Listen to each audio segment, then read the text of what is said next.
Nah, grafologi ini sebenarnya ilmu yang sudah sangat tua ya, karena sudah sejak zaman adanya tulis menulis itu banyak orang mencermati bukan isinya. Kita kalau melihat grafologi itu dari teknik memproyeksikan tulisan tangan, sama seperti kita kalau melihat orang lain dari fisik, cara bicara saya, mungkin Anda semua juga, oh ini kelihatannya Pak Doni ini orangnya seperti apa, dari nada bicara, dari cara berjalan, dari fisik gitu.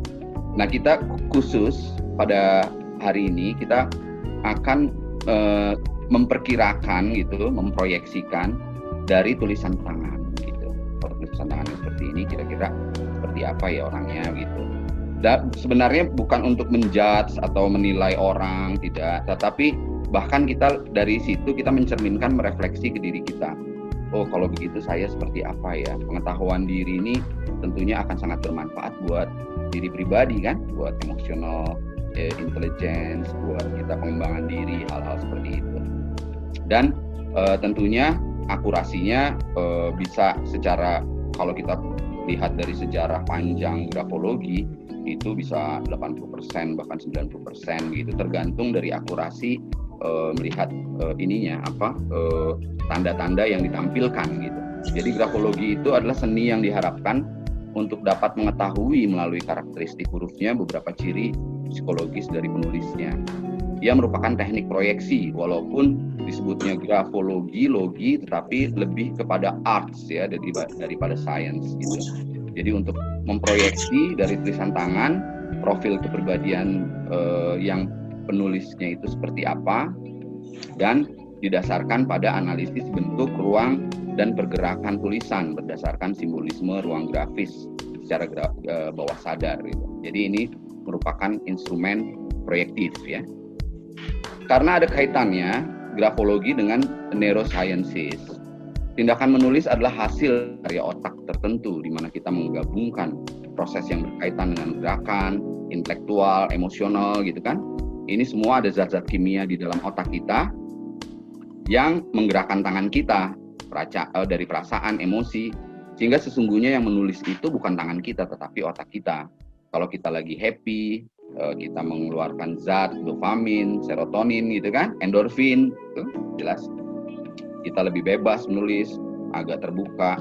Tapi kalau kita lagi marah, misalnya katakanlah ada zat namanya neuropeptida misalnya, itu membuat kita jadi agak tertutup, mengkerut, mengecil gitu. Hal-hal seperti itu diperhatikan oleh para psikologi juga, bahwa itu ya kita nggak usah jauh-jauh, misalnya ada elektroencephalograph untuk mengukur gerakan otak, itu kan dipercaya. Kenapa itu dipercaya? Berarti tulisan tangan juga mencerminkan gerakan di otak kita yang bisa diukur oleh EEG tadi, elektroencephalograph tadi ya. Nah, banyak sekali penelitian sudah ratusan tahun. Ini ada peneliti yang sangat terkenal sekali, namanya Matilde Ras, itu banyak mengarang buku grafologi dan banyak digunakan di seluruh dunia. Dia menyatakan bahwa ya, grafologi adalah untuk pengetahuan diri yang dapat menemukan rahasia kejiwaan kita, ya, kemungkinan untuk mengetahui karakteristik dan pikiran melalui tulisan. Jadi ini kan penting buat pengembangan pribadi kita gitu. Nah, ini sejarahnya panjang, sudah sejak filsuf Tiongkok kuno Guo Zhou abad 4 sebelum Masehi itu sudah menyatakan bahwa ini tulisan tangan dari masa lalu itu bisa mencerminkan tentang bagaimana orang tersebut, kepribadiannya, sifatnya, sikapnya dan sebagainya. Di Jepang juga sudah mulai, Aristoteles juga menyebutkan menulis adalah simbol ucapan dan berpikir merupakan simbol pengalaman mental gitu kan.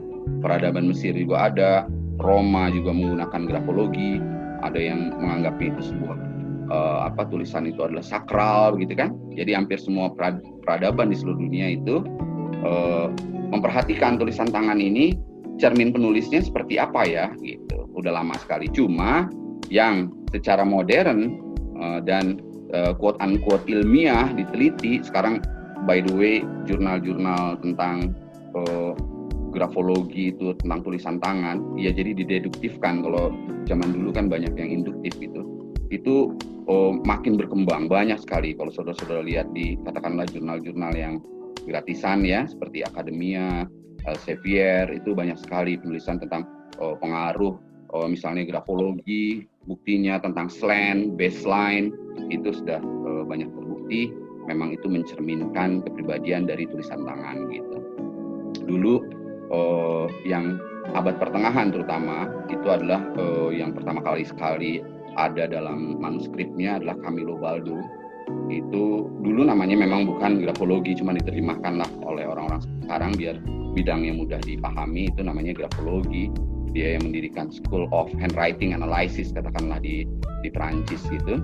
Lalu juga ini banyak orang-orang terkenal juga meneliti nih dari tulisan kesusastraan, dari play, drama dan sebagainya. Ada nama-nama seperti Leibniz, ada bahkan yang terkenal Johann Wolfgang von Goethe, katakanlah yang sekarang juga kita lihat Goethe Institute itu juga ikut meneliti grafologi.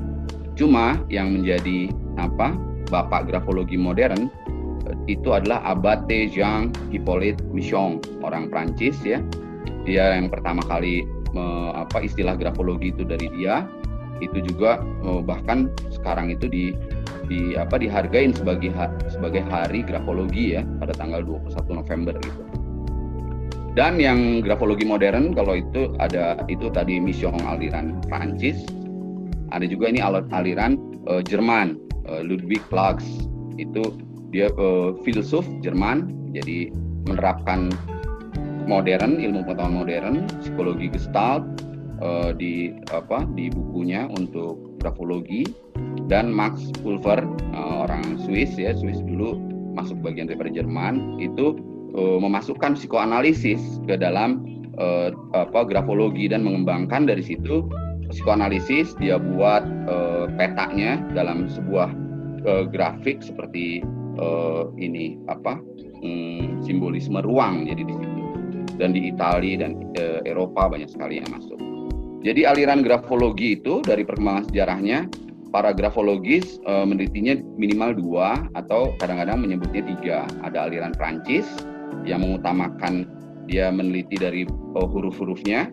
Ada aliran Jerman yang mengutamakan keseluruhan dan mempelajari ciri-ciri tidak hanya huruf tapi juga tulisan, dan memasukkan karena Jerman ini adalah sangat terkenal dengan aliran psikoanalisisnya, Sigmund Freud, Carl Gustav Jung ya, Freud psikoanalisis, Jung psikologi analitis gitu, dan itu dimasukkan di dalam sebuah simbolisme ruang, bahwa ruang ini atas ini spirit, ruang bawah itu material gitu, ruang kiri itu the past ya, ruang kanan itu future, introversion, extroversion dan sebagainya.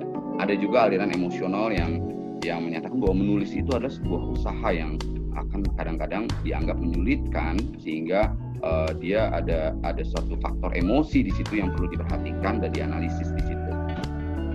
Nah, banyak sekali grafologis yang sekarang menerapkan simbolisme ruang, yang terutama dari Max Pulver, karena paling efektif katakanlah dalam berbagai penelitian baik dari sarana induktif dan deduktifnya, bahwa akurasinya juga jauh lebih tinggi, karena Max Pulver juga dia juga seorang sastrawan, filosofi, dan juga memang dia kenal dengan Jung ya.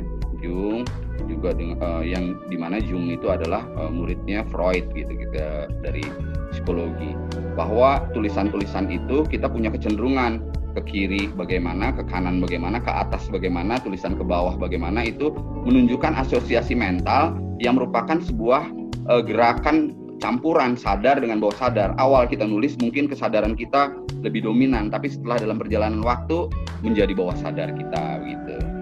Cuma semua ini adalah analisis-analisis yang disesuaikan dengan teori psikologinya, dengan tujuan orang, bagaimana mereka mencapai kebahagiaannya. Jadi sekali lagi bukan untuk menilai yang penggunaan salah, tetapi tetap diungkapkan bahwa ini ada tujuannya, bagaimana manusia mencapai tujuan untuk kebahagiaannya. Jadi tetap berpusat pada manusia. Yang hebat adalah Anda, bukan tulisan Anda, tapi adalah diri Anda. Yang hebat adalah Anda, bukan tulisan Anda. Kira-kira begitulah. Jadi berpaku. Nah, simbolisme ruang dari Max Pulver itu menyatakan bahwa tengah itu adalah ego kita.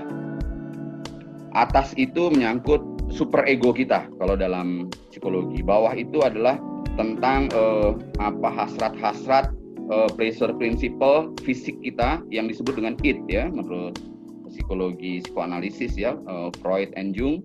Itu makin ke atas itu adalah pikiran kita, seperti badan aja begini, kepala, badan nih, hati kita nih ego gitu kan. Lalu bawah kita Tuhan, fisik, lebih dominan gitu kan. Itu sudah merupakan simbolisme kalau kita lihat dalam psikologi seperti Abraham Maslow, tingkat kebutuhan dasar dan sebagainya. Itu juga fisikal dulu, biologis dulu, berikutnya adalah keamanan sosial dan seterusnya sampai dengan aktualisasi diri. Nah, biasanya kiri itu menyangkut masa lalu, kanan itu menyangkut masa depan. Nah, itu diartikan dalam psikologi, kiri itu berarti introvert, merenungkan diri sendiri. Yang kita lihat, asal keluarga kita, individualitas kita, ego yang belum matang karena masih masa lalu, perkembangan kita. Kalau ke depan itu adalah tujuan kita, hubungan dengan orang, sosial, ego yang lebih matang karena lebih berpengalaman, keinginan, hasrat, maksud itu ke depan. Dan ke atas itu adalah idealisme, imajinasi, fantasi, spiritualitas, kesadaran, super ego gitu ya, intelektualitas gitu. Kalau bawah itu dia lebih sifatnya fisikal, bawah sadar, insting dari kepribadian, id ya, pleasure principle. Kalau ego itu reality principle realitas. Jadi kalau yang bawah itu menyangkut sensualitas, seksualitas, bersifat fisik, kebutuhan biologis, kira-kira seperti itu.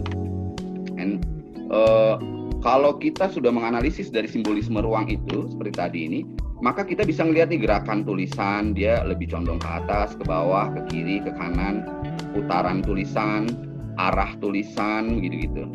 Dan ternyata itu memang sesuai karena itu gerakan dari bawah sadar, sehingga penerapan grafologi itu banyak dimanfaatkan di bidang pendidikan, SDM, grafologi historis seperti penulisan macam-macam, grafologi judicial, grafoterapi, bahkan untuk terapi menulis halus. Mungkin Anda ingat kalau misalnya dulu kita masih kecil SD, misalnya dikatakan nakal, bandel, kita dihukum oleh guru, kita disuruh nulis di papan tulis, misalnya karena kita pernah bolos, lalu menulis halus, saya tidak akan bolos lagi, misalnya gitu, berulang-ulang dari atas sampai bawah, 100 kali itu juga agar dia masuk ke bawah sadar kita, tulisan itu, dan juga bentuknya juga menjadi lebih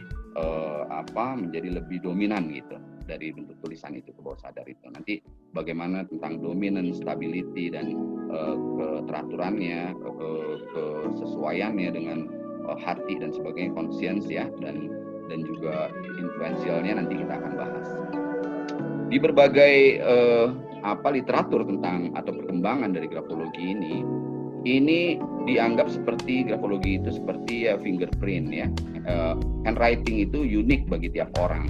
Nggak ada dua orang di dunia ini yang sama.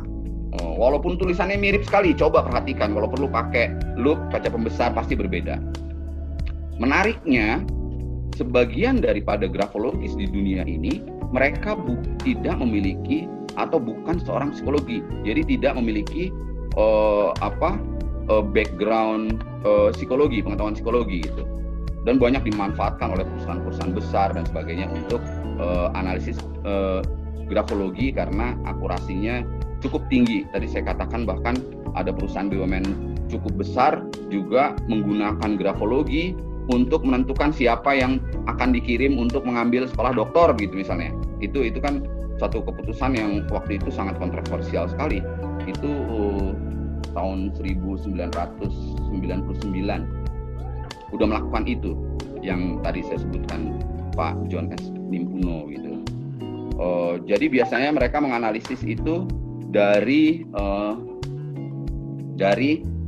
teks tulisan yang spontan seperti nulis surat gitu ya, pakai, kalau bisa sih 1,5 halaman A4 tanpa garis, lalu dianalisis hubungannya, marginnya, layoutnya, arahnya, slantnya, bentuknya, kecepatannya, tekanannya, itu semua merupakan simbol-simbol bawah sadar yang bisa dianalisis sebagai sebuah analisa kepribadian gitu.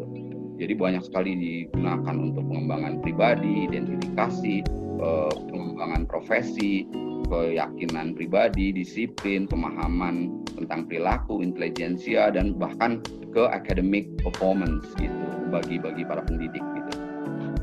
Nah, ini istilah-istilah anatomi tulisan tangan. Bagian huruf ini banyak sekali, kita lihat juga di berbagai buku-buku. Saudara bisa melihat buku-buku grafologi banyak sekali di internet, apalagi di YouTube juga banyak sekali orang yang mengajar tentang grafologi ini. Ini merupakan nanti saudara juga pelatihan mungkin yang lebih 3 hari dan sebagainya untuk pelatihan yang lebih ke international certification, jurusan Prancis, jurusan Jerman begitu ya alirannya. Nah, saudara bisa bandingkan dengan apa yang kita diskusikan hari ini. Bagaimana sebenarnya bagaimana buku ini, bagaimana pelatihan ini, gitu kan? Di sini ada untuk kesamaan bahasa ada yang namanya starting stroke, end stroke, berarti ini kan ada bagian ekstensi atas, bagian atas tuh kayak huruf F di atasnya, yang bawah namanya lower extension, ekstensi bawah. Downstroke itu berarti goresan ke bawah gitu-gitu. Itu oval itu maksudnya yang di sebelah tengah. Mana yang merupakan bidang utama, lem gitu kan, LEM. Tapi yang mana yang sekunder itu adalah aksesorisnya seperti M, huruf kakinya itu dibulet-buletin dan sebagainya. Itu adalah tambahan-tambahan yang mungkin nanti bisa kita analisis sebagai analisis tambahannya juga gitu loh. Loopnya itu adalah matanya gitu kan, tengahnya. Jadi ini ada starting stroke, end stroke, zona atas, zona bawah, zona tengah gitu kan, upper zone, middle zone, lower zone gitu kan. Kadang-kadang sebuah budaya juga beda-beda tentunya ya, Anda memahamilah. Misalnya F gitu, F itu ada mencakup 3 zona atas, zona tengah, zona bawah. Tapi kadang-kadang kita melihatnya F itu hanya 2 zona aja, zona tengah dan zona bawah gitu misalnya. Lalu yang penting saudara-saudara dalam kita memahami grafologi ini yang perlu kita sabar juga adalah tentang analisis dasarnya menyangkut simbologi ruang. Jadi yang namanya simbologi ruang kita anggaplah ini ruang kertas. Tulisan di tengah adalah menyangkut egosentris kita, karena awalnya kita masih katakanlah kesadaran full kita mulai nulis dengan sadar. Tapi berikutnya sudah mulai tuh emosi kita terbawa gitu kan. Sehingga kalau tengah itu egosentris, kalau kecenderungan ke kiri itu menyangkut introversi, kalau kecenderungan ke kanan itu ekstroversi. Ini garis ini merupakan garis waktu, karena semakin lama waktu dia akan semakin kelihatan bawah sadarnya gitu kan. Teks itu kalau cenderung sebelah kiri dia memberikan gambaran kepribadian yang masih menyangkut ke asal gitu kan, ke masa lalu, dominasi introversi. Ke tengah itu ya egosentrismenya, narsismenya. Itu nanti tentunya nggak bisa sempit, ini hanya batasan-batasan nanti yang dikaitkan dengan sinyal-sinyal yang lain, tanda-tanda yang lain, cipher yang lain. Kalau Susan L. Stebbing itu grafologi seorang filsuf antropologis itu membaca tanda-tanda itu, cipher itu dengan banyak unsur gitu. Kalau kita nanti lihat berapa unsur yang penting dalam grafologi. Yang jelas kalau garisan dari kiri ke kanan itu adalah mengenai timelines. Kalau garisan itu dari atas ke bawah atau bawah ke atas itu adalah garis hubungan pribadi. Jadi tengah kita ego, kiri adalah masa lalu kita, kanan masa depan kita, atas itu super ego kita secara psikologi tadi yang psikoanalisis, bawah itu adalah id kita, insting kita gitu, hasrat hewani kita, kekuatan fisik, seksualitas, kebutuhan psikologi gitu. Kalau ego sentral itu menyangkut present time kita, akal sehat, logika, pragmatis, realitas sekarang. Reseptif itu menyangkut imajinasi, filosofi, idealisme, religi, aspirasi gitu kan. Jadi atas itu bisa disebut superior, area superior atau atas, bawah itu area inferior gitu kan. Nah, kita juga nanti kita lihat nih arah-arah yang berbeda dari vektor-vektor gerakan dari cara menulis tangan gerakan itu. Gerakan naik ke atas, gerakan nurun ke bawah, gerakan menjauh ke kanan itu berarti jauh dari ego ke tempat Anda yang disebut juga dextrogyrus gitu kan, berputar ke kanan dextrogyrus. Kalau dia tarikan ke kiri, dari kanan ke kiri itu sinistrogyrus, dari kata sinus ya, itu jadi atau levogyrus gitu kan. Kalau gerakan fleksi aduksi itu mengarah ke sentripetal, ke ego, sentrifugal berarti menjauh dari Anda gitu. Ke atas alokasentris, ke bawah itu nanti ke arah inferior, ke arah kebutuhan-kebutuhan fisik kita, egosentris kita. Jadi ada bentuk linear, kurva, sudut miring gitu. Nah, yang perlu kita ingin analisis dasar kita awal kita dari simbologi ruang ini adalah lingkungan grafis. Kita ingin membaca lingkungan grafis. Lingkungan grafis itu bisa positif, bisa negatif kalau dia menunjukkan keberlanjutannya. Keberlanjutan dari kiri ke kanan, atas ke bawah, smooth, dan juga tidak cross out satu sama lain, tidak kacau gitu kan. Kita bisa lihat ini manusia yang terpandai di dunia, Albert Einstein, nulisnya juga lihat, kita bisa lihat ini kerapihan lingkungan grafisnya udah pasti positif. Keberlanjutannya, konsistensinya, kesamaannya, kiri kanan, atas bawah, tanda tangannya semua clean and clear. Untuk mengetahui lingkungan grafis itu ada 8. Nah, ini para grafologis kalau sudah latihan pasti ini sudah di luar kepala. Ada layout, dimensi, bentuk, kemiringan, tekanan, kuat lemahnya, baseline, garis arah, kecepatan, dan bentuk sambungnya. Layout itu kan ini menyangkut pengaturan. Nanti kita akan lihat ini adalah yang paling atas, penerimaan atas bagaimana dengan pribadinya, dengan jaraknya dengan orang lain gitu dan sebagainya. Nanti bisa kelihatan ini receptiveness-nya gitu kan, atau kalau nggak reseptif itu reserve-nya. Dimensi itu menyangkut ukuran tulisan tangan, ini menyangkut kalau ukuran besar dia lebih percaya diri, kecil dia lebih teliti begitu. Pada dasarnya kita tidak ingin sembarangan juga menilai, tidak, kita melihat sama seperti psikologi yang lain dalam sebuah sebuah pendekatan psikologi motivasional. Pada dasarnya semua orang pasti ada maksud positifnya dari berbagai dia ingin menyesuaikan dengan keadaan dirinya, dengan lingkungannya untuk supaya tetap tumbuh dan berkembang. Caranya tentu berbeda-beda begitu kan, mana yang lebih menjadi kompetensinya, bagaimana dia menyikapi situasinya. Selalu ada maksud positif dari tiap orang dan kita blank dulu. Kita harus tahu bahwa the map is not the territory. Ini semua adalah mapping, itu belum tentu sama dengan yang sesungguhnya, dengan wilayah yang sesungguhnya. Sehingga kita juga harus memahamin bahwa setiap orang itu punya gambaran dunianya untuk supaya bahagia menurut dia gitu kan, sesuai. Hanya kita bisa melihat sekarang dia ada hambatan di mana atau bagaimana sebaiknya. Jadi kita bisa lihat ke situ. Nah, jadi kalau kita sekali lagi analisis berdasarkan simbolisme ruang itu, di sini ada ruang kertas ya, katakanlah gambarannya. Ada dari kiri ke kanan ke tengah, dan dari atas ke tengah dan ke bawah. Ke garis yang horizontal itu menyangkut garis timelines, waktu menyangkut ke masa depan, garis yang ke kiri ke masa lalu, garis yang ke atas itu menyangkut hubungan super ego yang kita terima, receptiveness kita, imajinasi kita, filosofis kita, idealisme kita, religi kita, aspirasi kita. Dan hubungan ke bawah menyangkut kebutuhan-kebutuhan biologis kita, insting kita, kekuatan fisik kita gitu kan. Dan yang tengah itu menyangkut akal sehat, logika dan sebagainya, itu tengah. Sampai sini ini perlu diperhatikan sekali. Sampai sini mudah-mudahan oke.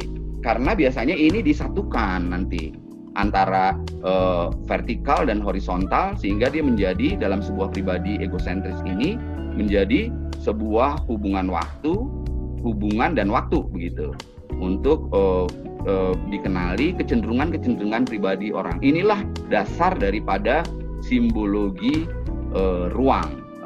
Jadi space dimensionnya kita dari sini dasarnya, Max Pulver gitu. Dari sinilah kita menganalisis secara psikologinya orang tersebut gitu. Jadi kalau kita padukan semuanya, super ego, id, introversi, ekstroversi, berarti introversi itu cenderung ke masa lalu, ekstroversi itu ke masa depan, super ego itu apa yang bisa diterima, aturannya, receptiveness-nya, reserve-nya yang dia dia simpan gitu ya, yang untuk senantiasa berkelanjutan. Ini penting dulu, kita perlu sabar sedikit untuk memahami bagaimana ego ini berkembang dari waktu ke waktu. Jadi saudara-saudara kalau melihat ini pas misalnya, masa lalu itu sangat penting karena dia pertumbuhan kita sampai saat ini, kita seperti ini adalah karena masa lalu, kumpulan masa lalu kita sampai sekarang. Ini ego ini ada di present, tengah-tengah. Kita menuju ke depan berbasis dari masa lalu kita, dari pertumbuhan kita.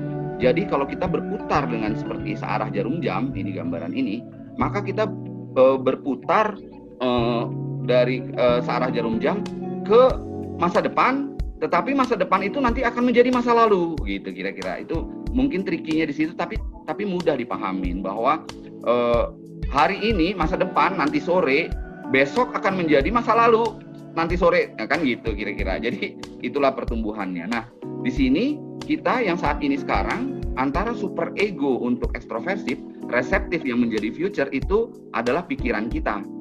Future nanti yang kita aktifkan untuk ke ini adalah tindakan kita. Nah, keaktifan untuk tumbuh berkembang nanti menjadi kebiasaan kita. Memang dia kebiasaan kita itu masa lalu, tapi kita bentuk dari sekarang ke masa depan, kira-kira gitu saudara-saudara. Dan dari masa depan, masa lalu yang kita terima itu akan menjadi karakter kita. Jadi kita perlu, pikiran kita perlu kita perhatikan. Itu ada di tulisan kita begitu. Jadi dari tulisan menyangkut pikiran kita, bawah sadar dan sadar, menjadi tindakan kita, menjadi kebiasaan kita, menjadi karakter kita, dan banyak orang menyatakan dari karakter itulah yang menentukan nasib seseorang, kira-kira begitu saudara-saudara. Nah, itu bisa kita lihat dari beberapa, kita padukan dari beberapa ciri-ciri penulisan, dari lingkungan grafis yang tadi disebutkan, dari feature-feature tulisan, yaitu dari layoutnya, dimensinya, bentuk, slant itu kemiringan, tekanan, aktif atau tidaknya itu kelihatan dari tekanan, baseline-nya menunjukkan nanti kebiasaannya, speed-nya, kebiasaannya juga, continuity itu artinya kenyambungan huruf-huruf dalam tulisan itu, dan itu berputar terus. Sehingga kalau kita cermati para simbologi ruangan grafologis, ini kalau untuk layout, dimensi, bentuk, slant, itu menyangkut huruf. Kalau tekanan, baseline, speed, continuity itu menyangkut tulisan. Huruf, karena tulisan adalah kumpulan huruf, maka tulisan itu menjadi kebiasaan gitu. Yang tentunya bisa dirubah, begitu kan? Itu kira-kira seperti itu. Nah, ini kita singkat saja. Layout itu menyatakan penyesuaian dirinya. Yes. Layout itu menyesuaikan dirinya dengan tingkat tempat lingkungan. Bentar Pak, saya juga lagi mau mute peserta yang ini Pak. Nggak apa-apa Mbak. Ini kita santai. Terus lalu ini kita margin penulisannya kita sesuaikan, kita lihat. Waalaikumsalam warahmatullahi wabarakatuh. Waalaikumsalam warahmatullahi wabarakatuh. Nah, ini ada distribusi, disposisi, proporsi gitu ya. Itu ada 4 margin, layoutnya ada yang marginnya ke kiri, berarti dia tentang masa lalu gitu loh. Kalau dari kanan kecenderungannya terus dia lari ke kiri ini, berarti dia makin dari makin mencut, dia tidak mau ke people, ke future, tapi dia sifatnya reserve gitu. Nah, lalu kalau dia arahnya lebih cenderung ke kanan, itu berarti dia ingin lebih ke future-nya gitu, ke people gitu kan. Itu bisa nanti kita bisa langsung dari huruf-huruf itu, dari tulisan itu kita bisa langsung kita analisis lah karakter kepribadiannya. Bagaimana kalau turun naik? Bagaimana kalau kecenderungannya ke kanan? Bagaimana kalau cenderungannya ke kiri? Kita tahu tadi kanan, future, past. Terus bagaimana kalau dia nih sifatnya cekung? Oh, dia awalnya dia narik diri dulu, tapi dia terus membuka diri. Dia awalnya dia membuka diri, terus dia narik lagi, ngelihat lagi, mengingat lagi. Antara growth dengan memori itu kan tipis sekali. kita tumbuh karena juga ingatan yang lalu, tapi kita ingin tumbuh gitu ke depan seperti jarum jam. Memang agak tricky sedikit, tapi akan mudah kalau kita sudah praktek gitu kan. Lalu kalau dimensi ukuran, kalau besar itu kan menyatakan itu atau besar atau kecil, bagaimana individu itu menghargai dirinya, tingkat introversi atau ekstroversinya, tingkat kepercayaan dirinya gitu. Nah ini kalau bentuk, yang ketiga adalah bentuk. Jadi saudara harus memahami tadi 8 ya. 1 tentang layout margin, 2 dimensinya, dimensi itu ukuran dari huruf, bentuk ya, bentuk itu shape-nya ya, form dari suatu huruf, 4 itu slant, kemiringan, 5 itu pressure-nya, tadi kalau kita simbologinya kita sesuaikan, 6 itu tentang baseline-nya, 7 itu mengenai kecepatannya, 8 itu mengenai continuity-nya. Nah, kalau bentuk tulisan shape ini itu dia mencerminkan karena dia pasti ini ke dimensi waktu kan, sehingga dia bagaimana memperlakukan dirinya, apakah dia mau expand ke masa depan atau dia reserve gitu kan, kita bisa lihat ini. Ini cuman saudara-saudara yang perlu dipahami juga, dan kita perlu sedikit cermat bahwa ini semua adalah bersifat subjektif, sulit diukur karena menyembunyikan konten simbolik sadar dan bawah sadar. Nah, oleh karena itu perlu dikonfirmasi dan dicocokkan dengan fitur lain. Ukuran, kemiringan, selain nggak hanya dari bentuk tulisan, mentang-mentang itu tulisan dokter, kita anggap wah dia ini berarti pribadian yang buruk. Oh salah sekali gitu kan. Karena harus dicocokkan dengan tekanannya, kecepatannya, bentuk sambungannya, naik turunnya, kiri kanannya, atas bawahnya gitu-gitu loh. Nanti bisa kelihatan situ. Nah, cuman ada sedikit yang namanya misalnya bentuk connection-nya itu garland itu seperti bunga ya gitu ya, set gitu kan, yang paling atas itu berarti dia terbuka ke depan. Nah, kalau arcade itu kan seperti arch itu kan lengkungan tertutup. Kalau dia angle, dia ada sudut-sudut, ini menyangkut arah, ini menyangkut gerak gitu, dua-duanya ini menyangkut arah, menyangkut aliran gitu kan, katakanlah gitu. 4 itu. Kita juga bisa melihat kemiringan slant itu sama seperti fisik kita. Kalau kita sedang senang atau antusias dengan orang lain, kita cenderung condong begini saya melihat ini. Tapi kalau saya agak lemas, kurang begitu bersemangat dengan orang lain, saya orang asing, saya agak ke belakang. Kecenderungan miring ke kanan atau ke arah kanan itu melambangkan ekstroversi. Ke kiri atau ke arah kiri mencerminkan kurang malu lah, nggak enak, introversi. Vertikal itu cukup kita punya kontrol diri yang kuat gitu kan. Tidak sama berarti ya ada ambivalensi psikologis kita lihat gitu. Tekanan tulisan menyangkut ya kemauan, keyakinan gitu kan, vitalitas gitu kan. Bahkan even nanti kalau dicocokkan yang lain itu bisa memelihatkan tingkat kesehatan gitu kan. Kalau light pressure itu berarti dia nulisnya ini saja, tidak terlalu emosional gitu kan.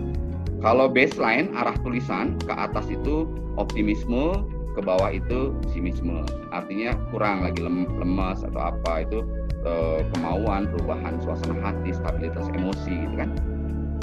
Kecepatan itu biasanya kecepatan untuk menyelesaikan tugas, menyangkut tentang baik impuls maupun intelektual biasanya ukurannya. Kalau sambungan tulisan kita bisa lihat nih, terputus, terkelompok, atau terfragmentasi. Kita bisa lihat nanti dikaitkan dengan satu-satu hurufnya gitu. Itu sehingga sekali lagi yang penting di sini adalah analisis dengan simbolisme ruang ini. Ego center, ke atas itu ngarahnya ke super ego, ke bawah id, ke depan future, ke belakang past gitu kan.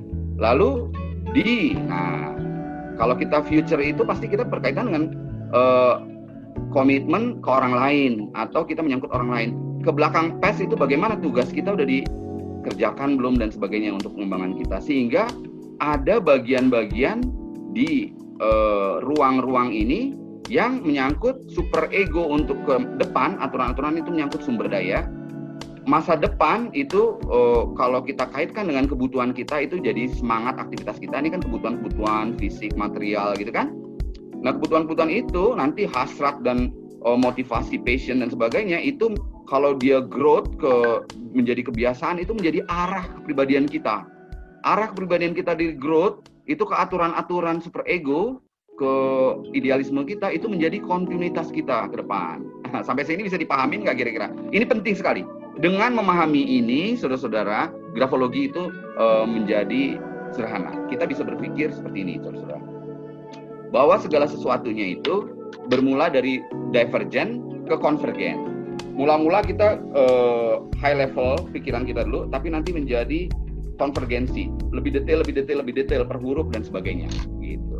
Kita bicara nih kalau orang-orang tentang simbologi arkena gitu ya, artinya apa yang tersembunyi di balik sesuatu. Ini udah sebelah kiri ini untuk tulisan ini udah menunjukkan nanti major arkenanya. Kalau huruf-huruf nanti karena dia bisa berubah, huruf sambung, huruf putus, huruf ini, itu minor arkenanya bisa dilihat dari huruf itu. Jadi di tengah-tengah ini kalau sumber daya yang digunakan untuk masa depan, the superego, itu akan menentukan stabilitas pribadi seseorang. Apakah dia mantap atau enggak, stable, S. Jadi kayak DISC personality, cuman untuk disesuaikan dengan superego, biasanya kalau itu dari William Marston ya, tentang psychology for normal people, itu aktifnya itu yang di atas, reseptifnya itu yang di bawah gitu. Cuman kita sama saja, ini kan masalah perspektif. Reseptifnya kita atas, kenapa? Karena kita sesuaikan dengan simbolisme ruang dari Max Pulver ini, dari psikoanalisis ini. Jadi superego itulah yang kita terima aturan-aturan idealisme imajinasi kita dari pertumbuhan dan sumber daya terus, semangat, arah pemimpinan, pertumbuhan berarti kan masa depan dan continue. Sehingga yang aktif itu taruh di it itu, hasrat-hasrat, kebutuhan-kebutuhan fisik itu kan lebih lebih membuat passion gitu kan, termasuk kebutuhan biologi, seksualitas kan, ke atas ya ke keamanan diri, terus jadi terdalam nanti ya sampai dengan mekanisme fight and flight, defense and maintenance dari kesehatan kita gitu, panjang cerita untuk itu. Cuma sumber daya itu menyatakan stabilitas kita, semangat ke future ke orang itu menyangkut daya pengaruh kita dan intimasi kita. Steady ini mantap, intimasi. Arah pembinaan itu mengenai dominance kita karena udah jadi kebiasaan dan jadi direction kita, direktif arahnya ini kemana. Jadi pusat pertumbuhan. Pas ini adalah growth kita.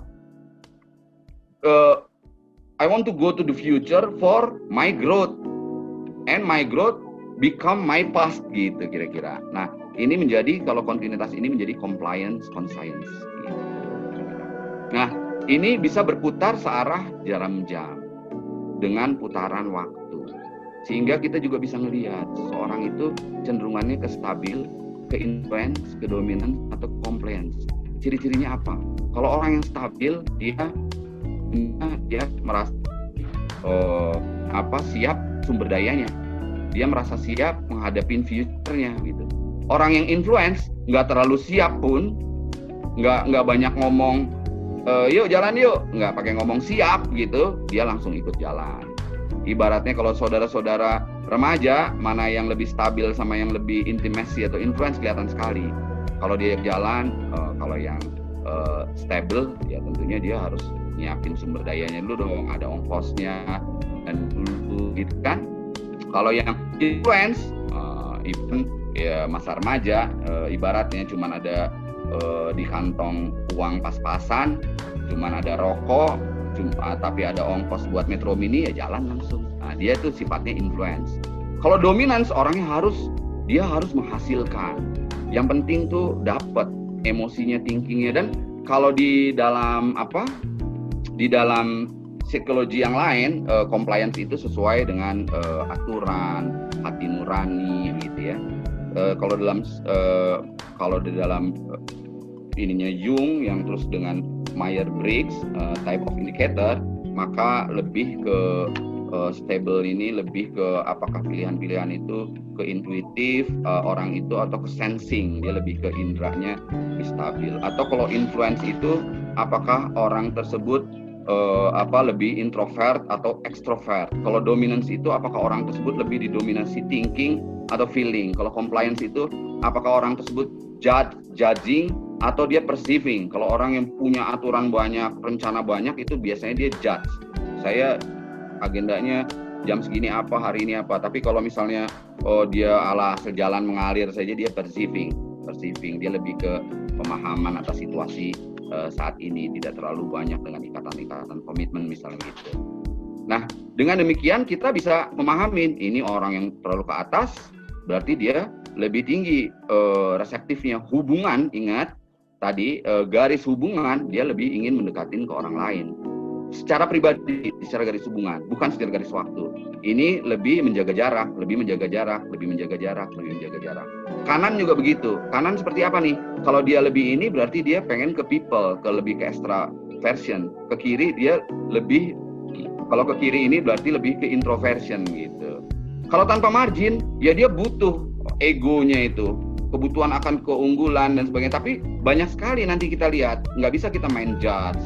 Jangan dikit-dikit kita judge, kan nggak bisa. Who are you to judge me? Bisa marah nanti teman-teman Anda kalau dikit-dikit. Mana lihat tulisan lo, lu orangnya begini-begini, ngamuk lah ya. Nggak bisa begitu. Cuman kita tahu ini dari sudut margin, ini kalau penuh sekali, ini mungkin kurang tahu, kurang paham aturan main, kurang nyaman secara estetika juga. Sehingga dari situ mudahlah kita mempelajari grafologi untuk memperdalamnya lebih detail. Tadi yang saya bilang, lebih convergent. Kalau nggak ada margin kiri, dia rasa malu, introversi. Margin kirinya kecil, dia lebih introversi, keterikatan keluarga. Margin kiri normal, dia seimbang, rasa estetika yang baik dan seterusnya. Margin kiri kaku, dia juga orangnya mungkin kaku nih terkait aturan. Besar, dia lebih ke extroversion. Kalau margin kirinya dilebih-lebihkan, dia itu rada boros, berarti zigzag. Mungkin dia ada maju mundur kan gitu ya. Mudah sekali jadi saudara cembung, cekung dan sebagainya dari analisis simbolisme ruang ini. Dengan saudara memahamin tadi putaran searah jarum jam dan seterusnya, itu jadi lebih mudah kita pahami. Margin kanan juga begitu. Kok nggak ada margin kanan, itu benar-benar dia pengen berusaha mati-matian melakukan hubungan dengan orang lain, lebih berinisiatif, keramahan dan sebagainya. Margin kanan kecil, dia sama tadi seperti margin kiri yang terlalu dalam, ekstroversi gitu kan. Nah gitu, sangat besar dan sebagainya. Ini hanya penjelasan-penjelasan tentang simbologi ruangan yang tadi sudah kita pelajari dengan bagaimana sifat-sifat kepribadian tadi gitu, kira-kira saudara. Jadi mudah dipahami. Margin atas, margin bawah, hubungan antar margin itu dengan sendirinya saudara-saudara bisa, kalau panjang lebar itu pasti ada kaitan dengan yang lain-lain dari sudut mana gitu. Sehingga sama tulisan besar juga begitu. Ini kalau tulisannya besar berarti dia kepribadian dengan untuk merasa egonya. Cuman ada yang hal-hal yang penting jadi dari grafologi. Kalau saudara punya anak didik yang bermasalah dengan rasa tidak aman dan inferioritas serta kurangnya harga diri, itu dapat dikompensasi dengan tulisan yang besar. Saudara-saudara, izinkan misalnya saya cerita ya. Dulu anak saya itu tulisannya awalnya biasa. Lalu waktu dia mahasiswa, dia punya kecerdasan. Pada waktu dia jadi mahasiswa, dia kaget sendiri. Kenapa tiba-tiba di sana ada nilai B2, dia terpukul. Saya masih ingat sekali, itu ngobrol di dapur. Dia bilang hampir nangis, apa saya ini kurang pandai jadi mahasiswa. Ya saya katakanlah sebagai ayahnya, saya bisa berpikir bahwa ada dua hal. Pertama, mungkin dia kaget karena biasa kalau dia di SMA kan masuk pagi pulang sore, sedangkan kalau di mahasiswa kan kadang-kadang hari ini tidak ada kuliah, besok pun masuknya sore gitu. Mungkin dia nggak biasa dengan ritme belajar seperti itu. Kedua, saya selidikin dari tulisan tangannya, kecil sekali saudara, kecil sekali. Saya kan dosen, saya memahamin apalagi ini sifatnya sosial gitu kan, bukan IPA gitu ya.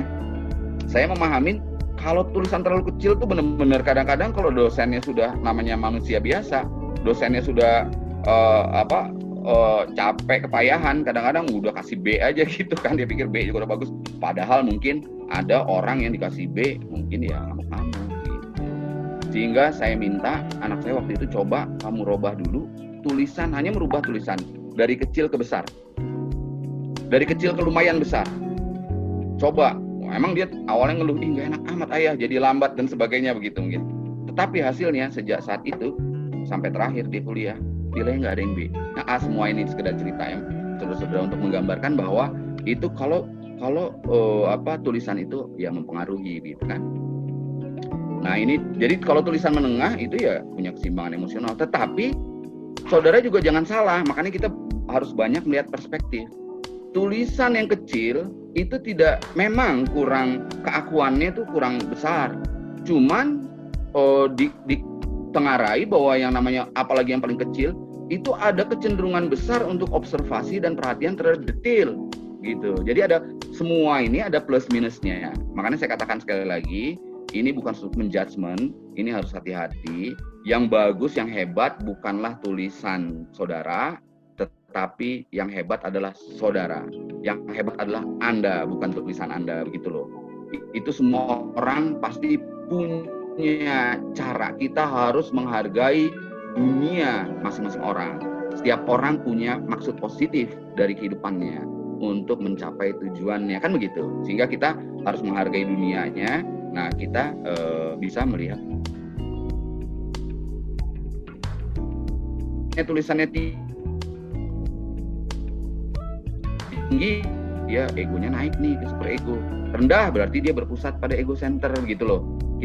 Inilah yang dimainkan oleh para analisis grafologis gitu dengan ininya. Tulisan tinggi memang ada kesombongan, kebutuhan, dan cap-cap seperti ini, kebutuhan akan kemerdekaan, aspirasi untuk hidup dunia yang lebih tinggi sosial, tidak bisa juga secara sempit seorang grafologis. Nanti kembali lagi tadi, who are you to judge me gitu kan. Kalau saya dikit-dikit ngelihat teman saya, oh lu begini, ngamuk dia. Karena banyak sekali sisi-sisi dari kepribadian yang perlu kita lihat. Ini kan baru ukuran, belum dari bagaimana dari slant, baseline, tekanan, continuity gitu loh. Ingat sekali lagi bahwa kita harus menghargai dunia masing-masing orang. Masing-masing orang punya dunianya, dan bahwa selalu ada maksud baik dari setiap orang, dan bahwa sebenarnya peta itu bukan adalah wilayah yang sesungguhnya gitu. Ini kan kita mau memetakan orang, tapi itu pasti bukan wilayah dia yang sesungguhnya gitu kan. Ini baru dari tulisan, sehingga kita perlu lebih hati-hati. Yang hebat sekali lagi bukan tulisan, tetapi Anda yang hebat gitu kira-kira. Kita harus dari situ mindsetnya gitu. Untuk penurunan, peningkatan. Kita jadi dari situ dengan simbologi ruang dengan mudah kita memahami. Bentuk juga kita nanti bisa memahami bentuk. Nah, kalau kemiringan, nah ini berbagai tulisan ini, kalau miringan ini tentunya mengenai apakah dia ekstroversi atau introversi, gitu kan? Karena selain tulisan tangan terkait dengan kasih sayang, inisiatif, kemampuan refleksi, kecenderungan menerapkan intuisi dan logika, gitu. Area tengah superior ini sudah tadi sama sekali modul for slant-nya. Apakah dia dextrogyrus? Apakah dia ini kata-kata ini adalah penjelasan secara psikologi gitu. Apakah nanti saudara ngambil dari dispersonality yang paling tentang gambar ruangan, atau tentang MBTI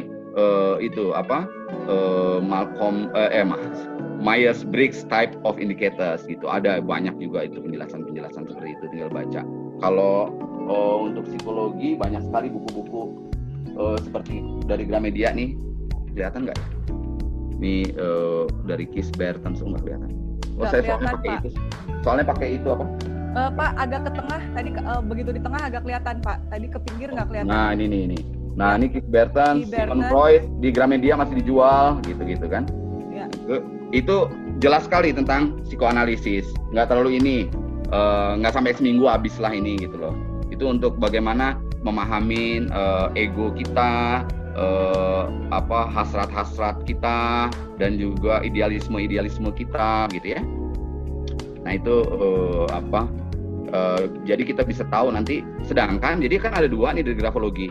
Pertama, saudara harus cermat melihat tulisan tangan ini sebenarnya lurus, miring ke kiri, ke kanan, sinistrogyrus atau dextrogyrus gitu kan, atau dia berputar. Nah, kedua, saudara harus memahami konten ini, konteks psikologisnya apa. Jadi konten dan konteks psikologisnya. konteks psikologisnya itu dikaitkan dengan simbolisme ruangan klop gitu, saudara-saudara. Tepat gitu. Nanti kita lihat. Heavy pressure, you have a strong emotion and feel things very intensely. Meanwhile, light pressure itu lebih relax gitu kan, lebih nggak terlalu ngotot gitu nulisnya kan ya. Light pressure is not bad ya, karena berarti itu Anda sensitif, menunjukkan empathy to people, tetapi hanya lack of vitality, jadi kurang antusias katakanlah gitu. Nah ini sama, ini banyak sekali teman ngambil dari internet saja, nggak ada masalah itu, gambar-gambar banyak. Jadi kalau baseline ascending, optimistic, descending, pessimistic, level, straight, balance gitu kan. Nah kalau kecepatan nulisnya itu menunjukkan cara individu menjalani hidup ya, menyimpulkan karakteristik intelektual. Makanya orang intelektual itu cepat-cepat sekali. Apakah itu Bill Gates, nanti kita bisa lihat. Apakah itu dokter-dokter kan biasanya cepat karena juga kebutuhan untuk cepat dan tepat gitu, ngasih dia menentukan ini penyakit apa dan harus ngasih resep apa cepat dan tepat gitu kan. Nah ini jadi kaitannya tetap dengan simbologi ruangan, kita bisa cek. Nah terus lalu habis dari kecepatan adalah hubung dan terputus. Nah bagaimana kalau yang tadi tetap ya, kohesi ini bukan connectivity, ini cara menyambungkan tulisan berkelompok tapi tetap dari simbologi ruangan. Ini bisa, jadi kalau saudara baca pasti terkaitnya dari ini kanan kiri nempel ngumpul, ego kiri kanan atas bawah gitu loh, selalu dari situ. Nah demikianlah saudara-saudara. Oh, sudah itu selesai, baru menyelesaikan analisis profil lingkungan grafis dari tulisan tangan. Jadi sudah sepanjang itu, tapi sebentar lagi, saya paling 15 menit lagi, itu bahasan baru. Bayangin dikatakan baru. Sabar ya Mbak Yeni, sedikit aja. Kita cuma ngasih tahu bahwa huruf ini adalah bisa, katakanlah ini huruf sebelah kanan ya, kelihatan ya, saudara-saudara Mbak Yeni ya. Ini kita kasih aja angka A di sini, angka D di sini, angka G di sini, itu huruf-huruf refleksif istilahnya dalam grafologi. Angka M di sini, itu kalau M yang kedua berarti mengenai sosial, M yang pertama berarti mengenai ego gitu. A di sini berarti dia lebih ke tengah, lebih ke atas, lebih bulat atau lebih kurva gitu kan. Kalau dia lebih ke bawah itu ya dia lebih aktif secara it kan gitu, lebih aktif secara it itu untuk dominance kebiasaan dia, untuk influensia. Kalau dia ke atas dia lebih stable compliance gitu kan. Nah itu. Nah saudara-saudara, lalu saudara perlu tahu bentuk gerakan arahnya gitu kan, goresan dari starting stroke sampai ke finish stroke. Nah kita bisa cermin ini nih di samping sini. Jadi di samping simbologi dari dari kertas ini adalah menyangkut simbologi dari huruf-huruf besar kecil bulat lurus dari dan ke atas bawah gitu kan. A misalnya, A itu oval bulat terbentuk dengan baik, mengembang, berarti penulis memiliki kekuatan harapan vital gitu ya.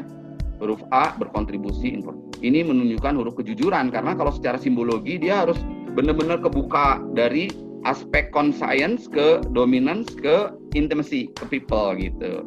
Nah itu mudah sekali, jadi tinggal saudara melihat saja tadi dari grafologi simbol itu. Kalau A kebuka ke atas berarti dia stabilitasnya kurang, dia bisa ngomongnya lebih banyak, bisa, tapi positifnya banyak, dia lebih komunikatif. Negatifnya dia kadang-kadang nggak bisa menyimpan rahasia gitu. Jadi banyak sekali gitu loh, saudara-saudara. Sekali lagi, jadi yang hebat bukan tulisan, tetapi Anda gitu kira-kira. Tulisan itu berubah tentunya. Waktu kecil kan kita belajar kaligrafi, tapi lambat laun semuanya akan berubah. Waktu kecil kita sama-sama menulis halus, lambat laun kita akan berubah gitu. D juga. D berarti kalau secara grafis dia pengen ada kekuatan dari masa lalunya untuk ke depan gitu kan, tapi kita ada hubungan. Nah hal-hal seperti ini menunjukkan ada kesederhanaan, realisme, kenaifan gitu loh, semangat, konstruksi gitu. Ini banyak sekali, tinggal saudara-saudara baca bukunya, sesuaikan dengan grafologinya, dengan simbolisme ruang tadi. D ini namanya huruf-huruf reflektif ya saudara-saudara ya. G itu kadang-kadang karena banyak sekali ini mengenai it, ini kan di bawah kan it. Kalau it itu dominan, maka itu adalah tentang, menurut psikologi, tentang libido. Nah, seperti ini. Kalau ini tentang libido, makin besar ke bawah dominan, terus ada garis baseline ke atas, berarti kan kestabilan. Wah, berarti seksualitasnya tinggi. Wah, seperti ini nih. Wah, hasrat berkurang, impuls terhambat dan sebagainya, libido normal. Ini contoh nomor 9. Contoh nomor 10. Nomor 10 yang gairah, vitalitas, semangat. Kalau dia sempit, ada rasa malu seksual, tidak memiliki imajinasi erotis dan seterusnya. Banyak yang tertarik pada huruf G ini biasanya itu para psikolog, bukan saudara yang tertarik ya. Kalau yang ini bahkan bagaimana gitu kan? Kalau ini bagaimana, itu dari simbologi ruangan semua kita bisa pelajarin. Karena dengan gestalt grafologi ada huruf-huruf refleksif. Nanti saudara bilang, Pak, kok cuman itu? Karena ada, kalau oval kan berarti A, O termasuk oval itu. Kalau D berarti termasuk B gitu kan. M berarti termasuk N gitu ya. Nah, itu. Ada first arts, ada yang tanpa first arts, langsung ke second arts. Ini tentang family, ini tentang sosial. Karena kan tadi simbologi ruangan ya. Kita gambar aja nih garisnya, gitu loh saudara. Jadi saudara bisa tahu tadi. Ini kalau yang ini lingkungan itu sama, tidak sama, ada tingkat nih. Berarti tingkat egonya tinggi, keluarganya tinggi, tapi dia lebih mementingkan sosial, gitu-gitu. Tapi it's proven. Jadi tetap ada practice based analysis. Bagaimana gitu? Ini analisa yang nanti evidence based gitu. Ikal bagaimana tertutup, bagaimana ke kanan tertutup. Kalau P itu adalah huruf ayah, itu artinya huruf yang father to external to the futures gitu. Nanti bisa kita lihat.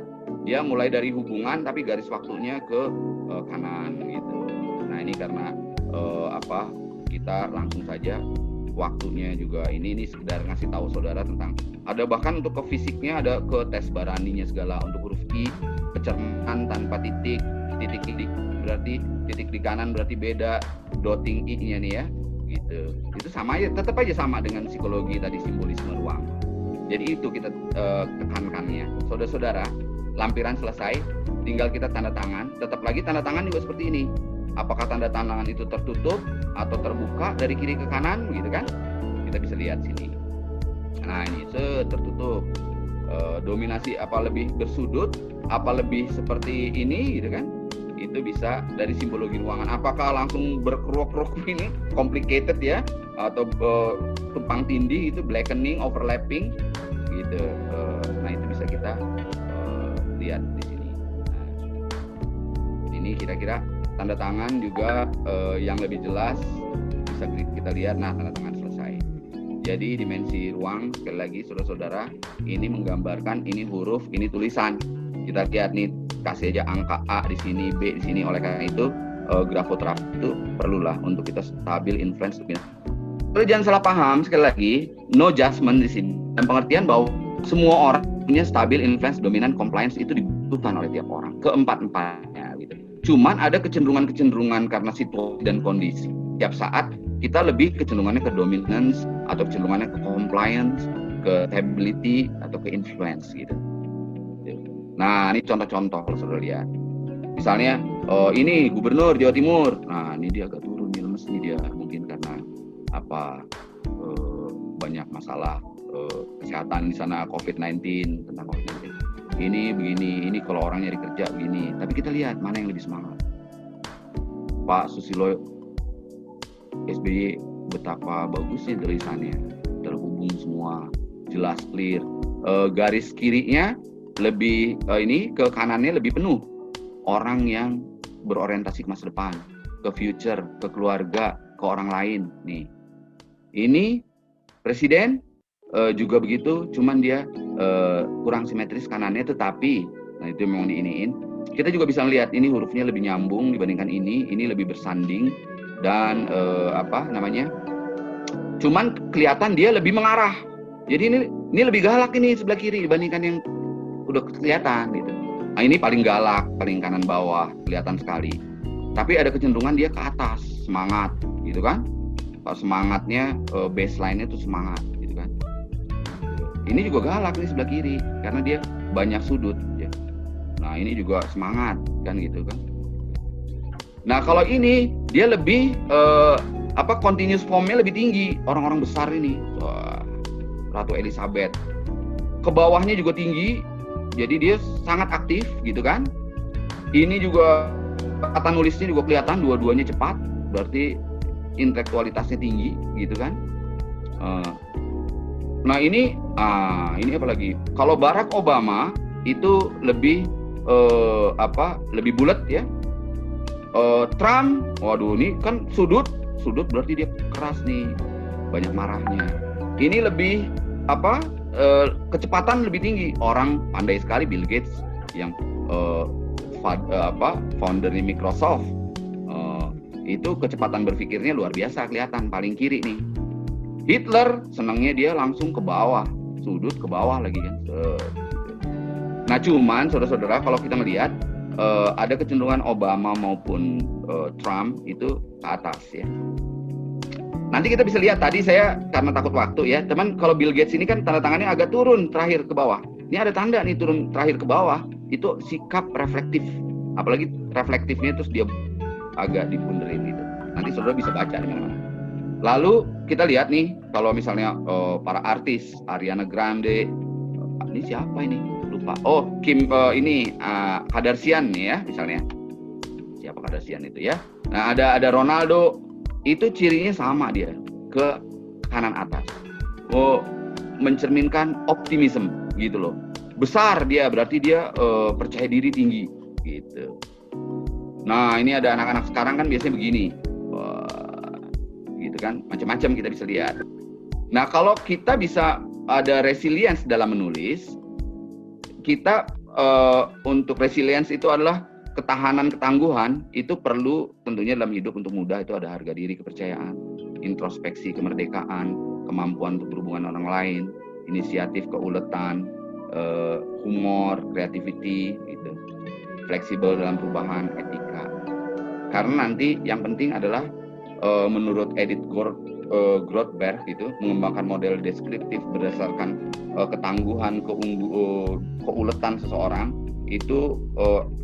Ekspresi tangguh, saya memiliki, I have, I be, I do or I can ya gitu kan, untuk membangun. Nah itu kelihatan di tulisan, karena tulisan itu tadi simbolisme ruangan tadi, sebelah kanan adalah tentang future, sebelah kiri adalah past, tapi past itu adalah pertumbuhan kita gitu kan. Nah atas itu tadi adalah reseptif kita, ruang bawah adalah aktif kita. Sehingga antara reseptif dengan tujuan ke depan menyangkut stabilitas sumber daya kita, antara tujuan dengan aktivitas kita menyangkut semangat kita gitu kan, dan arah kita ini, kepemimpinan kita ini adalah to be, to do, to have. Ini akan berputar gitu dalam untuk kebahagiaan tiap orang. Nah kalau gitu, kalau kita udah bicara tentang tulisan, yang bagus tuh tulisan harusnya seperti apa jadinya gitu.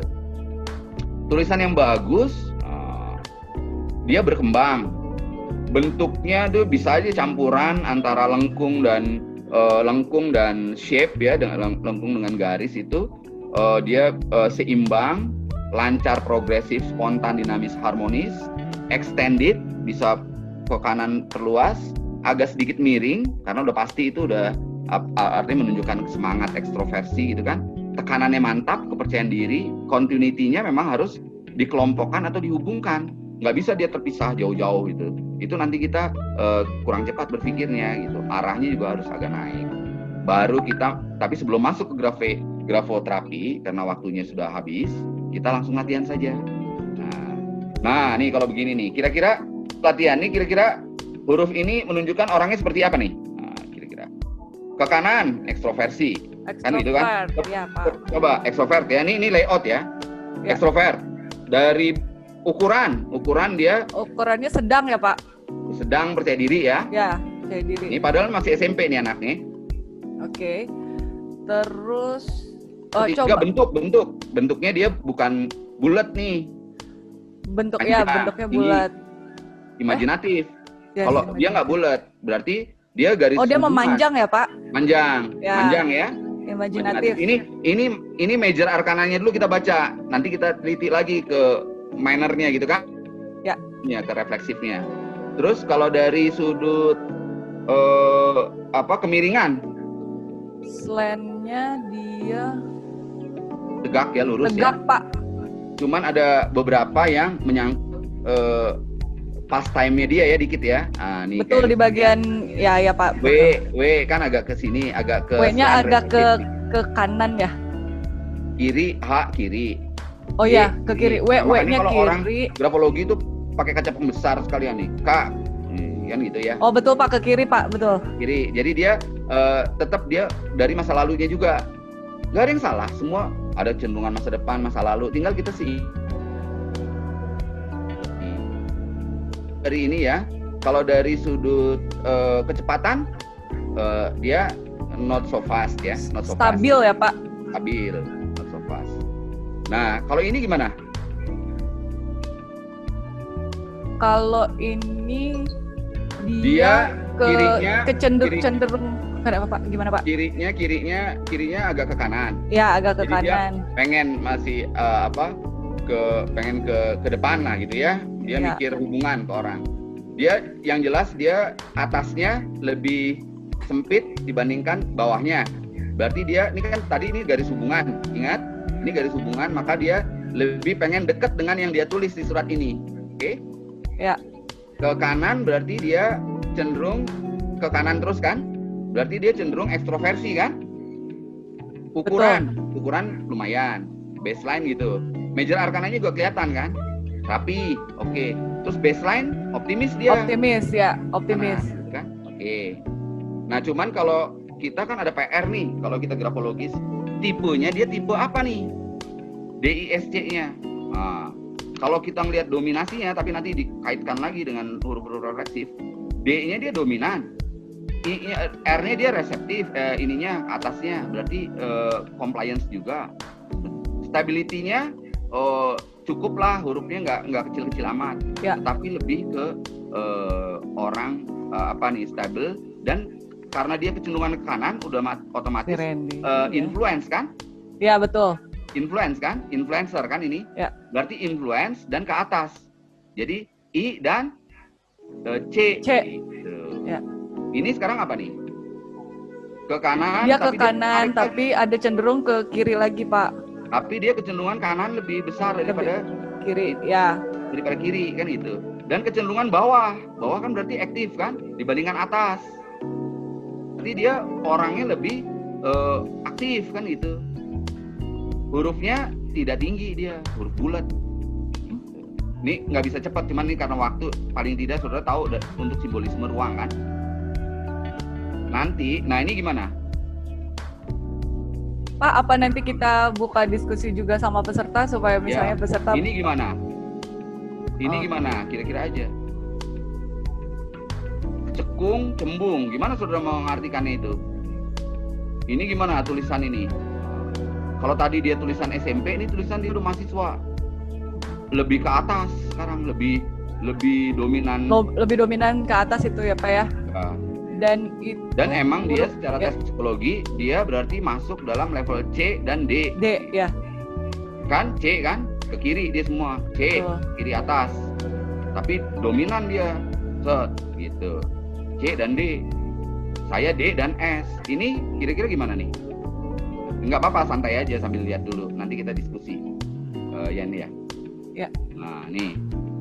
Nah, untuk grafologis laporan kilatnya jadi layoutnya menunjukkan reseptif atau reserve. Reserve itu dia oke, nerima, tapi dia menyimpan, masih ada yang dia simpan. Ya. Stabil atau dia siap. Stabil, tapi untuk lebih kesiapan udahlah jalan terus karena saya mau mencari lebih stabil. Extrovert, introvert, influence atau intimacy, aktif atau reaktif dari sudut itunya aktivitinya. Baseline-nya dominance itu berarti dia udah punya keyakinan kenceng banget, atau directive.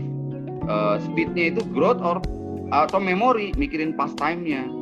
Conscience atau compliance, nanti huruf-huruf reflektifnya dari A, D, G, I, M, P, S, T, dan kalau saudara-saudara yang lain R juga itu termasuk dalam huruf refleksif ya. Nanti kita bisa tahu apakah dia. Nah, sekarang secara psikologi, kan tadi udah nih semua saudara analisis psikologinya, apakah termasuk dominance, influence, stabil, atau compliance gitu kan. Baru kita bahas suratnya bagaimana, tergantung dari kejelian si psikolog tadi, atau untuk diri kita lihat. Kita bisa, nah ini bagaimana? Tulisan tulisannya bagaimana. Nah ini tulisannya bagaimana gitu kan? Kalau ada waktu nih, aduh enak banget, saya bisa jelasin. Nah ini bagaimana tulisannya? Walaupun ini sebenarnya harusnya sih 1,5 halaman dong, jangan minimal 10 baris. Tapi kita udah bisa ngelihat kalau kita lebih jeli ke huruf-huruf refleksif tadi. Dia jelas ke atasnya lebih dominan. Tanda tangannya bisa kita lihat. Tergantung kerajinan grafologis, kejeliannya gitu. Nah ini misalnya Bu Lutfi. Nanti kita gambarkan. Mohon maaf ya saudara-saudara, biar saudara-saudara juga ini misalnya saya stop dulu nih sharingnya. Coba kita lihat misalnya saya minta izin laporan lingkungan grafis dari Bu Lutfi tadi, seperti apa kira-kira dia ininya untuk gambarannya. Tapi saya mohon izin, Bu Lutfi ini pokoknya saudara-saudara nggak perlu, ini hanya untuk belajar saja. Jadi ini adalah, anggap aja ini Bu Lutfi ini orang Amerika gitu ya. Jadi nggak perlu lah tahu siapa dia gitu kan. Nah dia ini nulis begini, kita analisis dari sini. Nah misalnya gitu.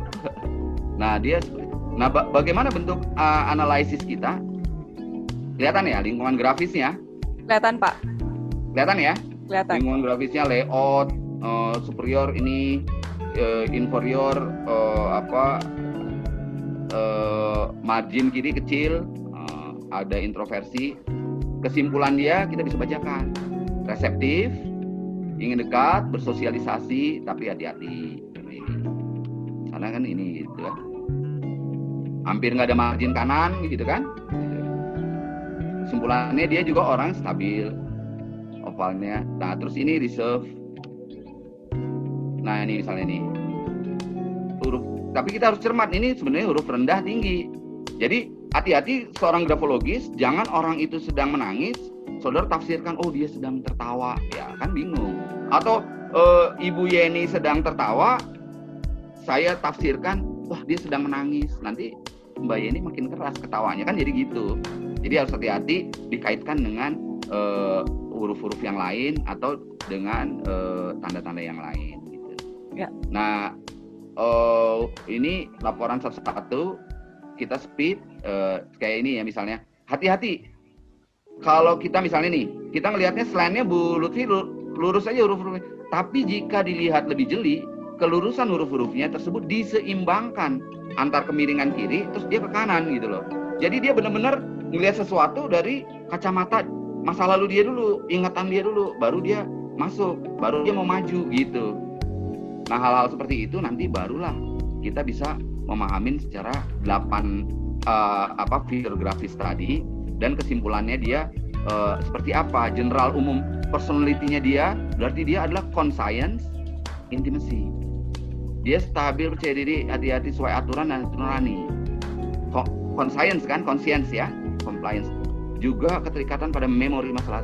Saya berani ngambil kesimpulan ini setelah berbagai aspek dengan huruf-hurufnya saya bedah. Jadi ya sejaman lebih kan, makanya agak lama, makanya banyak dari saudara-saudara juga belum selesai saya analisis. Ya mohon maaf gitu kan. Tapi Pak, boleh saya potong sebentar? Ya boleh dong. Mungkin nanti karena Pak Doni juga, karena kita semua juga ini waktunya juga hanya sebentar. Oke. Jadi ini jangan. Udah selesai. Ya maksudnya jangan. Kenapa Pak? Udah nih stop share. Ini udah selesai sedikit ini. Jadi saya lanjutin yang tadi. Kita udah selesai nih. Jadi sebentar ya. Ini saya share screen sebentar yang tadi. Jadi untuk menunjukin latihan tadi sama gambaran. Oke. Terus ini udah selesai, kita silakan, kita bebas. Sorry. Nah ini ya, Bu Lutfi. Ini adalah senior saya. Tulisannya aja mirip bapak saya nih. Rapinya minta ampun, kan gitu. Rapinya minta ampun, hurufnya ke kanan cenderung ya. Jadi mudah kan? Ini bisa dilihat lagi kawan kita gitu kan? Kecil dan sebagainya, bisa ngelihat sendiri, akhirnya bagaimana ciri-ciri. Saya bisa. Nah yang Yen dan saudara-saudara sekalian, yang penting adalah dari simbolisme ruang ini, bahwa hidup manusia itu dari atas, mulai dari stabilitas sumber daya dia, ke tujuan aktivitas arah dia berputar seperti roda ke kanan, ke masa depan. Jadi masa lalu kita pas waktu value map adalah pusat pertumbuhan untuk ke depan. Ke depan kita nanti menjadi masa lalu kita, begitu berputar rodanya. Dan di sini adalah kalau bagian atas adalah tadi reseptif, bagian bawah adalah aktifnya yang menggerakkan roda itu gitu loh. Itu yang di tengah-tengahnya adalah ego kita. Berputar terus dia. Mulai dari ekspektasi kita, persepsi kita, si roda sebelah kiri itu yang menjadi arah itu adalah kepercayaan kita, kebiasaan kita menjadi penerimaan kita, dan nilai kita menjadi karakter kita. Nah ini kita perlu menguatkan to be, to do, to have-nya sehingga bernilai dan berkelanjutan. Berkelanjutan dia. Jadi stabil, intimacy itu berarti kita sukacita, senang. Kalau kita jadi kebiasaan kita, jadi itu sumber hasil-hasil yang kita dapat, suksesnya dan sesuai, compliance. Jadi stabil, influence, dominant, compliance. Itu sama. Bumi, angin, api, air, gitu kan? Sama semuanya. Ini untuk major trade-nya, untuk akan kita sesuaikan dengan minor arkananya gitu loh. Ini api itu wands gitu. Nah, kalau bumi itu gitulah ya. Nah, kita lihat bahwa itu yang membentuk huruf-huruf itulah yang membentuk alam semesta. Ya. Dikit ya, boleh ya Yan ya? Boleh Pak, silakan. Ini cuma berapa menit kok, 1-2 menit lah. Sambil ini juga peserta boleh menuliskan pertanyaannya. Jadi ini kita lihat bahwa natures in numbers, ini kedengeran ya? Kedengeran Pak, kedengeran. Jadi ini membentuk simbologi ruang yang membentuk semua aspek fisik. Simbolnya.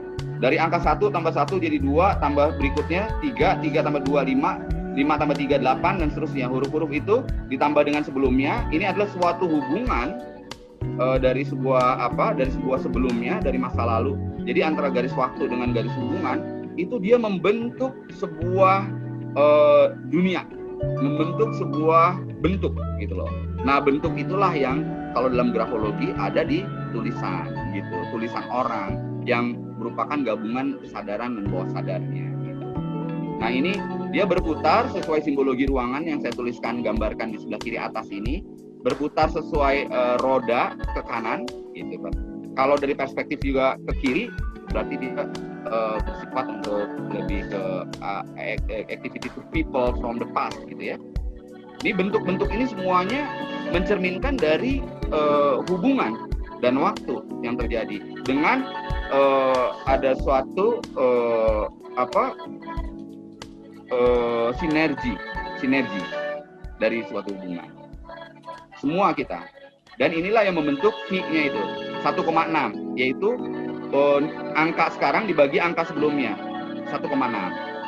Muka saya ini antara atas dengan bawah itu adalah rasionya 1,6 gitu. Di mana-mana gitu. Kita lihat nih, buku HP nih, HP. Ini juga 1,6 gitu. Semua dibentuk dari situ, dari hubungan tadi, dari putaran ruangan, materi yang bersinergi.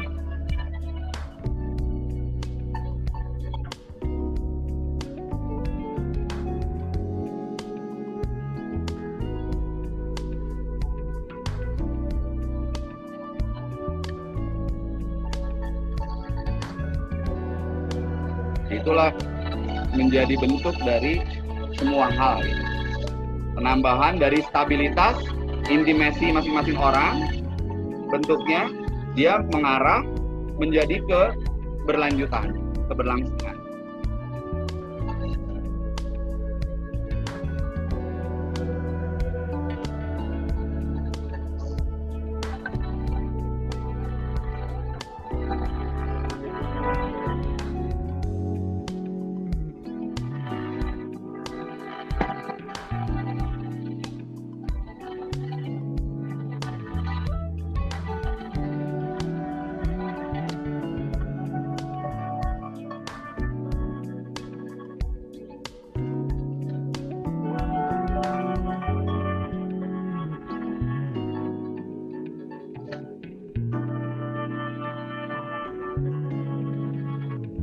Kira-kira gitu saudara-saudara. Referensinya di sini adalah Saya ini yang dikasih sama psikolognya PT Pos yang waktu dulu saya kenapa kok bisa ada grafologi itu, ini apa Bu Sandra itu dulu pernah ngasih saya buku ini. Nah tuh Between the Lines. Terus tapi utamanya sih yang banyak saya pakai itu dari internet juga gambar-gambarnya. Tetapi ini yang paling mantap nih kalau misalnya buku ini. Jadi ini handwriting analysis, putting it work for you gitu. Dan tentunya banyak sekali buku Indonesia tipis-tipis nih, ada karakter potensi tulisan tangan 1 jam. Saya kira 1 jam belajar grafologi itu nggak menerima pengertian secara teoritis ya, langsung aja kalau hurufnya begini berarti begini, hurufnya begini berarti begini, tidak menjawab why-nya. Saudara-saudara nanti kan, padahal kadang-kadang ada di antara saudara-saudara yang pengen ngulik, kenapa, ya ini begini, kenapa, ini begini, kenapa, terus saya kejar. Nah ini nggak ada kalau di sini. Nah Pak, tapi pertanyaan kenapa itu mungkin nanti akan dijawab di kelas advance grafologi kembali dengan Pak Doni. Karena sekarang kita waktunya juga terbatas. Ya. Jadi ini selesai, silakan bebas Mbak Yeni, kita mulai. Saya stop share dulu ya. Oke. Thank you very much for your attention, kawan-kawan. Mudah-mudahan bermanfaat. Tapi yang penting adalah di sini adalah simbologi ruangan terhadap psikologi kepribadian, biar kita bisa melihat. Sekali lagi, bukan untuk menilai, tetapi yang bagus adalah bukan tulisan Anda, tetapi Andalah yang bagus. Yang hebat bukanlah tulisan Anda, tapi Andalah yang hebat, gitu loh. Siap.